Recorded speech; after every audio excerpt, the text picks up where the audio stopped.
Hoje eu vou falar com vocês de um filme de 1997 que explica perfeitamente o que está acontecendo hoje na guerra envolvendo Estados Unidos, Irã, Israel e os arquivos do Epstein, por incrível que pareça. Então fica por aí que tem muita coisa interessante para vocês sobre esse tema.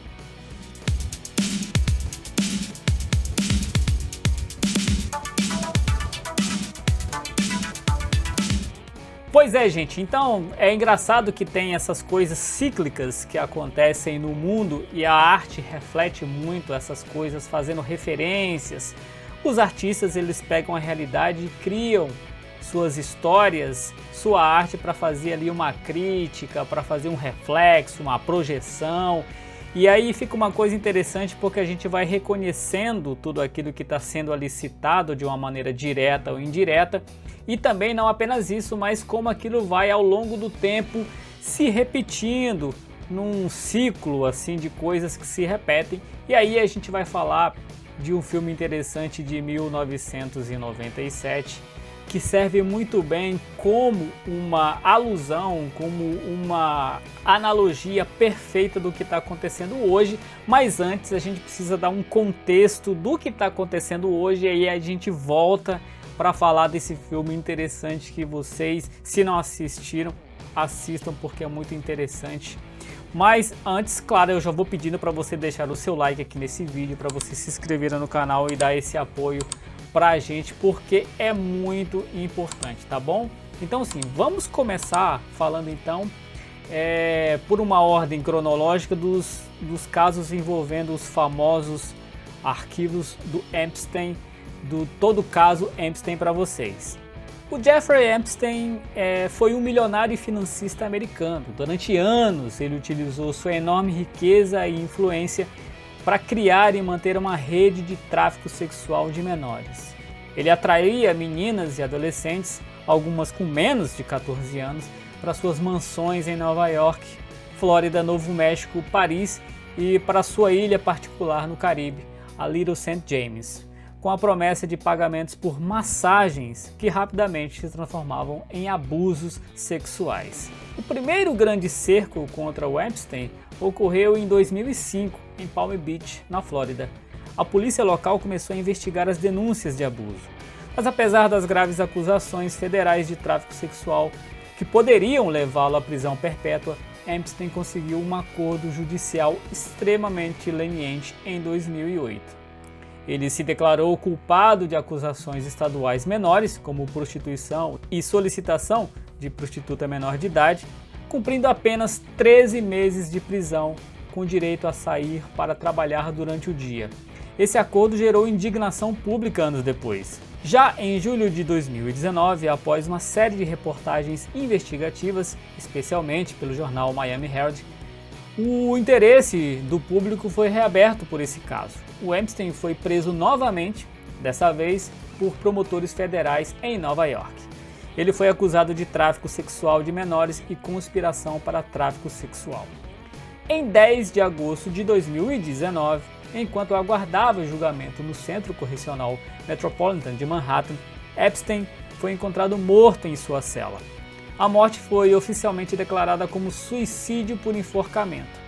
Mas as falhas de segurança na prisão geraram inúmeras teorias da conspiração de que ele teria sido assassinado para proteger pessoas poderosas envolvidas em sua rede. O que tornou o caso Epstein um fenômeno global foi sua rede de contatos. Ele cultivou amizades e relações de negócios com políticos, cientistas, bilionários e realeza. Após sua morte, várias listas de passageiros de seus jatos particulares, os apelidados de Lolita Express, e documentos judiciais foram tornados públicos.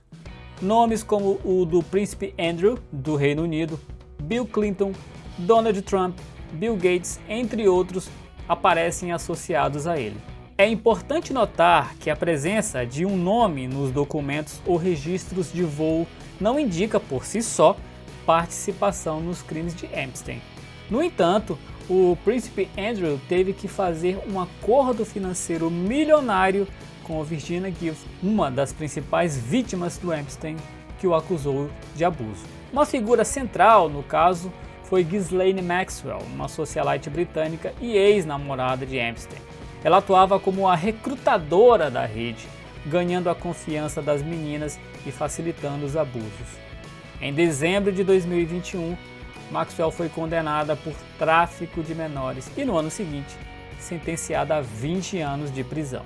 O envolvimento do príncipe Andrew, irmão do rei Charles III do Reino Unido, é um dos exemplos mais contundentes de como a rede do Epstein atingiu os mais altos níveis de poder. Esse caso ganhou uma nova e massiva proporção no final de 2025 e início de 2026, com uma enxurrada de novas informações vindo a público e bancos sendo responsabilizados. Após a aprovação da Lei de Transferência dos Arquivos de Epstein, no final de 2025, o Departamento de Justiça dos Estados Unidos foi obrigado a liberar um volume colossal de evidências. Em 30 de janeiro de 2026, foram divulgadas mais de 3 milhões de páginas de documentos, 2 mil vídeos e 180 mil imagens. Esse material expôs ainda mais a rede de relacionamentos do Epstein, com figuras da política, tecnologia como Bill Gates e o Elon Musk e do entretenimento, revelando e-mails bizarros, transações e pedidos de favores. As instituições financeiras que permitiram que Epstein movimentasse dinheiro para financiar seus crimes continuam pagando caro. Em 27 de março agora, o Bank of America fechou o acordo de 72,5 milhões para encerrar um processo civil movido por vítimas que acusam o banco de ignorar transações suspeitas e lucrar, facilitando os abusos. Durante os anos 80, 90 e início dos anos 2000, Donald Trump e o Epstein eram figuras carimbadas nas mesmas festas e círculos exclusivos. Epstein comprou uma mansão a poucos quilômetros do resort Mar-a-Lago de Trump, na Flórida. Epstein frequentava o clube e ambos organizavam eventos com convidados da alta sociedade. Registros de voo confirmados mostram que o Trump viajou no jato particular de Epstein em algumas ocasiões nos anos 90. Há várias fotos e vídeos da época mostrando os dois interagindo de forma descontraída, inclusive em eventos sociais ao lado de modelos. O registro mais famoso dessa época é uma citação de Trump em uma entrevista à revista New York Magazine em 2002, na qual ele elogiou o financista. Conheço o Jeff há 15 anos, cara fantástico, é muito divertido estar com ele. Dizem até que ele gosta de mulheres bonitas tanto quanto eu, e muitas delas estão do lado mais jovem. Mas a amizade aparentemente terminou em 2004. O principal motivo do rompimento teria sido uma disputa financeira por uma mansão luxuosa à beira-mar em Palm Beach. Trump frequentemente afirma que, após atritos, baniu Epstein de seu clube Mar-a-Lago e cortou todos os laços com ele. Quando Epstein foi preso sob acusações federais de tráfico sexual em 2019, Trump distanciou-se rapidamente, afirmando aos repórteres que não falava com ele havia 15 anos e que não era fã dele. Pouco antes das eleições, o jornalista Michael Wolff divulgou áudios antigos nos quais Epstein se gabava de ter sido o amigo mais próximo de Trump por 10 anos, sugerindo ter conhecimento íntimo das dinâmicas do empresário. Trump e sua equipe negaram veementemente a velocidade dessas alegações de proximidade contínua. Ainda assim, gera muita desconfiança por parte da opinião pública e suspeitas de que Trump tenha um envolvimento mais íntimo nas ações cometidas pelo financista. Do escândalo envolvendo Epstein e seus arquivos pessoais, a gente vai fazer um paralelo agora, fazendo um histórico para vocês do conflito entre Estados Unidos e Irã, e aí vocês vão entender no final por quê.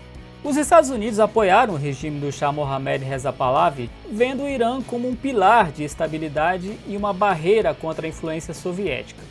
Em 1967, os americanos chegaram a fornecer tecnologia nuclear para fins civis ao Irã. Já a Revolução Islâmica derrubou o Shah e instalou uma teocracia anti-ocidental liderada pelo Ayatollah Khomeini. A invasão da embaixada dos Estados Unidos em Teherã, com 52 reféns mantidos por 444 dias, selou o rompimento diplomático lá em 1979.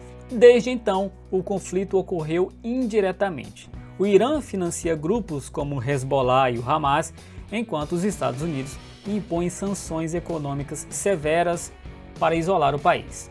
A partir dos anos 2000, o programa nuclear iraniano tornou-se o centro de tensão. O acordo de 2015 tentou limitar o programa em troca do fim das sanções, mas os Estados Unidos se retiraram formalmente sob o governo Trump em 2018 dessa tentativa de acordo. Em fevereiro de 2026, os Estados Unidos, sob a administração do Trump e juntamente com Israel, lançaram a Operação Fúria Épica, uma série de ataques aéreos massivos contra instalações militares e nucleares iranianas.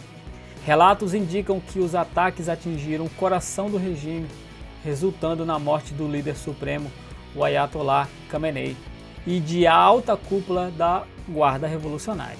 O Irã retaliou atacando bases americanas no Bahrein e no Catar, além de infraestruturas de petróleo nos Emirados Árabes. O Estreito de Hormuz, por onde passa 20% do petróleo mundial, foi bloqueado, fazendo o preço do barril disparar mais de 50% em março. Muito bem, após a gente fazer esse pequeno resumo do caso Epstein e do conflito no Irã, vamos falar de um filme de 1997 que tem na trama algo muito parecido com um escândalo pessoal e político sendo desviado sua atenção por um conflito armado bélico. Eu estou falando do filme Mera Coincidência. O filme Mera Coincidência, cujo título original é Wag the Dog, é uma sátira política dirigida pelo Barry Levinson, que explora a manipulação da opinião pública através da mídia. A trama se desenvolve a apenas 11 dias da eleição presidencial nos Estados Unidos, quando o presidente é envolvido em um escândalo sexual com uma escoteira dentro da Casa Branca. Para desviar a atenção dos eleitores e garantir a reeleição, um assessor especializado em gerenciamento de crises, interpretado pelo Robert De Niro, contrata um produtor de Hollywood, interpretado pelo Dustin Hoffman, para inventar uma guerra fictícia contra a Albânia. Juntos, eles criam imagens falsas, jingles patrióticos e até a história de um herói de guerra deixado para trás. Tudo transmitido pela televisão como se fosse real, conseguindo manipular completamente a percepção do público. Tem um elenco recheado com Robert De Niro, Dustin Hoffman, a Anne Heche e Woody Harrelson. O título em português tornou-se irônico na época, porque pouco após o lançamento do filme, o então presidente Bill Clinton envolveu-se no escândalo real com a Monica Lewinsky e logo em seguida autorizou ataques aéreos ao Sudão e ao Afeganistão, gerando inúmeras comparações com a trama da obra. Bom, atualmente, se você quiser assistir esse filme que eu indico, você pode assisti-lo tanto na Amazon Prime quanto na HBO, e é impossível você, ao assistir esse filme, não fazer essa ligação do que está acontecendo neste exato momento. Parece que o Donald Trump, para desviar a atenção dos seus envolvimentos ou possíveis envolvimentos com o caso do Epstein, resolveu atacar o Irã junto ali com Israel. Muitos dizem, inclusive, que o Donald Trump foi meio que enganado pelo Benjamin Netanyahu a atacar o Irã, mas talvez tenha algo bem mais profundo, também estratégico, de desviar a atenção para que você deixe de falar de um assunto e passe a falar de outro, e parece que tem dado certo, porque quanto mais o tempo vai passando, mais o conflito vai se acirrando, até porque muitos analistas dizem que foi um grande erro dos Estados Unidos, porque o Irã não é um país tão indefeso assim e tem uma capacidade de contra-atacar, que é o que está fazendo nesse exato momento. Pode ser um tiro no pé tão grande quanto o que aconteceu nos anos 90, que resultou em ataques nos Estados Unidos em solo americano. Então muita gente está com esse temor também, mas quando você assiste esse filme é muito interessante. É um filme e uma sátira muito interessante, e é engraçado porque nos anos 90 era esse o estilo de fazer críticas através de sátiras muito bem feitas. Infelizmente não se faz filmes assim como se fazia antigamente, tão bem montados e inteligentes que faziam essas referências, mas esse faz. Então eu recomendo Mera Coincidência, Walk the Dog.